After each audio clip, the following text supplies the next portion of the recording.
Det er tidlig morgen.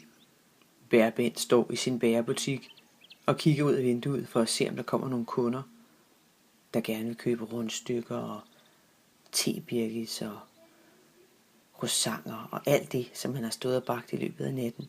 Han kigger op mod himlen. Det er faktisk en meget god dag. Det er blå himmel. Men lige pludselig sker der noget meget, meget mærkeligt. Et æg dumper ned fra himlen. Det var da mærkeligt, tænker Bærbent. Han går ud af sin bærebutik og kigger ned på jorden, hvor der ligger et regnbuefarvet æg. Rimelig stort og meget mærkeligt. Der lyder en ordentlig lyd. Og der kommer en flænge gennem hele ægget. Og op kigger der et grønt hoved. Det er en dinodrage med vinger. Hej, hvem er du? Ja, jeg er Bærbent. Men må jeg spørge, hvem er du? Godt, det er dig, Bærbent. Jeg har en frygtelig vigtig, meget vigtig besked. Det er sådan, at den er helt gal.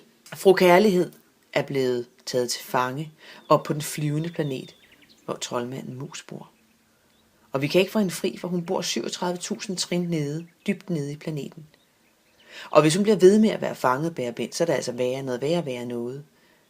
Fordi så forsvinder alt det gode, alt det dejlige, alle kyssene, alle krammene, alle smilene og alle grinene. Så vi skal gøre noget. Men det er jo forfærdeligt, siger Bærbent. Hvad skal vi gøre ved det? Ja, det skal vi finde ud af sammen, der er mig. For vi må gøre noget. Bærbent tænker sig om et øjeblik. Hvad skal jeg gøre ved det, tænker han. Jeg er jo ikke sådan en, der på den måde kan slås med troldmanden Mus og alt muligt andet. Jeg kan jo bage boller og croissanter, og hvad skal jeg gøre? Men så slår det ham, at han har jo sin gode ven Søren Smed, og Hans og Sebastian, som er brødre. Han kunne spørge dem, om de ville med. Han får fat i dem og fortæller dem om hele misæren. De er på, de vil rigtig gerne hjælpe. De synes bestemt ikke, det lyder særlig spændende, hvis fru Kærlighed bliver ved med at være fanget helt dernede i den dybe kælder, og alle skal gå rundt med mundvigene nedad og være triste og sure. Så de melder sig på banen alle sammen og siger til dinodragen med vinger, at de er klar, de vil gerne hjælpe. Men der er bare lige et mindre problem. De kan jo ikke flyve. Så hvordan kommer de op til den flyvende planet, hvor troldmanden Mus bor? Siger dinodragen med vinger. Det er det mindste problem. Har I et stykke papir? Og 274, så har den foldet det fineste papirfly, som de alle sammen bare skal hoppe ind i. Og så kan de flyve hele vejen op til den flyvende planet. Og det gør de. Da de lander på den flyvende planet, hører de som det første: Kan man få en pizza med græs og fiskeøjne og boller og ris i karrysovs? Og det er nu! Så ser de, der kommer en lille tingest gående med en pizza med fiskeøjne og græs og boller og karrysovs. Så spørger de, undskyld, må vi spørge dig om en ting? Hvem er det, der råber? Siger den lille tingest meget, meget forskræmt. Det er troldmanden Mus. Han er meget farlig, og han er meget vred, og nu er han også meget sulten. Det er et alt meget, meget dårlig cocktail, og meget dårligt tidspunkt, hvis I skal tale med ham. Jamen, det skal vi ikke. Det skal vi slet ikke, siger de så. Vi skal bare vide, hvem man er. Før troldmanden Mus. Hvem er I? Har jeg nogensinde set jer før? Nej. Han siger bare, vagter! Sæt den fast. Nede i det nederste bur sammen med fru Kærlighed. Jeg vil ikke have, der kommer fremmede her. Hans vagter tager fat i Bærbent, Søren Smed og brødrene Hans og Sebastian. Og de bliver ført ned ad 37.000 trapper. Undervejs siger de, kunne man holde en lille pause? Jeg er lidt øm i benene. Kunne man holde en lille bitte pause? Men det kunne man tydeligvis ikke, så de bliver så blevet ved med at gå. De bliver smidt ned i grotten. Der er helt mørkt. De kan intet se, men de kan høre helt inde bagved, at der er en blid stemme, der har en lille bitte sang kørende. Hvem er det, spørger de. Ja, det er mig, fru Kærlighed. Jeg sidder lige og synger en lille sang hernede i mørket. Hun er tydeligvis også en lille smule ked af det, fordi hun har siddet lidt længe. Så fortæller hun dem om, at hun er blevet taget til fange, og at troldmand Mus ikke vil have, at der er noget kærlighed eller noget godt på hverken jorden eller hans planet eller nogen steder i hele universet. Og at folk begynder at være mere og mere sure og gnavende, og vil ikke rose hinanden, eller gider heller ikke tale med hinanden. De er bare triste og sure og brokker sig hele tiden. De snakker længe om, hvordan de kunne prøve at komme ud, og de prøver at komme ud på alle mulige måder, men det lykkes ikke. De sidder der i 3 dage, og det eneste, de får at spise, det er resterne fra pizzaen med græs og fiskeøjne og boller og ris i karrysauce. Og det smager altid ikke særlig godt, ikke engang når man er sulten. Og det var de. Rigtig sultne. På 3. dagen er de faktisk rigtig kede af det.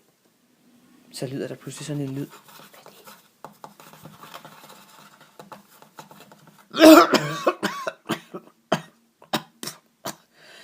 Masse støv kommer ud af væggen, og derefter kommer der en meget, meget, meget lille bitte ridder. Halløj, siger han. Jeg er verdens største ridder. Jeg er den største ridder i hele verden, siger han. Nå. De vælger ikke at sige mere, men undrer sig en lille smule over, at han er det. Men jeg mangler noget. Jeg mangler noget meget vigtigt. Jeg mangler noget blomstervand.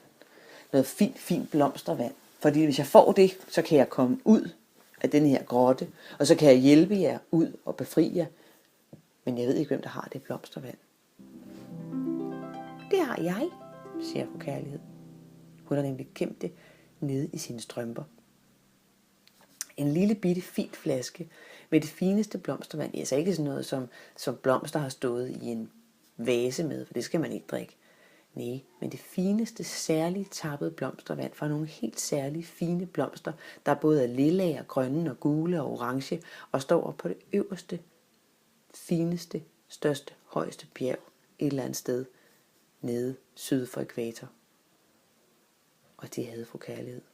De gav det straks til ridderen og spurgte, hvordan og hvorledes han så ville gøre. Så sagde han, hvis jeg får blomstervand nu, så går der en time før det virker. Det vil sige, at jeg kan nå op, og jeg kan tage dinodragen med mig. Og så når jeg kommer op, så bliver jeg stor, og så flyver vi ned og henter hele min hær. Og så flyver vi op og befrier jer. Både smiden Søren og Bære Bent og brødrene Hans og Sebastian kiggede en lille smule mistroisk på ham. De synes, det lød som en lille smule mærkelig plan. Men okay, lige nu var han det eneste håb, de havde. De ventede og ventede og ventede og ventede. Faktisk i 3 dage mere, og så opgav de faktisk alt håb. Indtil de faktisk lige pludselig kunne høre en hel hær.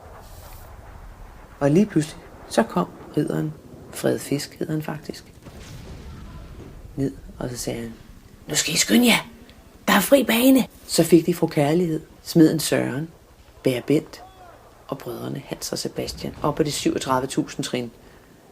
Men da de kommer op til det 37.000 trin, og er ret forpustet, jeg ved ikke om du selv kender det, hvis man er gået op ad en meget høj trappe. Men da de kommer derop, så er der stadigvæk 2 af troldmandsmusens soldater tilbage, og de vil tage fru Kærlighed. Og de er lige ved at få fat, da det er, at dinodragen slår til med sit hidtil ukendte våben, isterninger. Den spyr isterninger til højre og venstre, og vagterne får isterninger lige ind i panden, og lige ind i numsen, og lige ind i maven, så de jeg overgiver mig, siger den ene, som også har fået en masse isklumper lige i munden, og næsten ikke kan sige noget. Tak, siger fru Kærlighed til dinodragen. Så flyver de alle sammen ned på det fælles papirsfly.